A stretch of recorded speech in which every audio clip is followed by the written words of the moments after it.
ఏమనుకుంటాను, a is equal to X అనుకుంటాను, b is equal to 1/x అనుకుంటాను. ఇక్కడ మనకి x మైనస్ 1/x అనేది ఉందన్నమాట. ఇక్కడ x³ మైనస్ 1/x³ అనేది. సో ఇక్కడ నేను a minus b whole cube formula use చేస్తాను. a minus b whole cube formula ఏంటి, a³ minus b³ minus 3ab into a minus b కదా. సో a అనేది x, b అనేది 1/x అనమాట.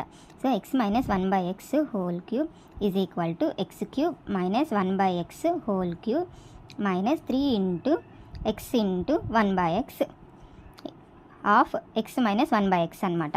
So x minus 1/x అంటే ఏంది, 3³ is equal to x³ minus 1/x³ minus ఇక్కడ x cancel 3 into x minus 1/x అంటే 3 అనేది మనకు తెలుసు.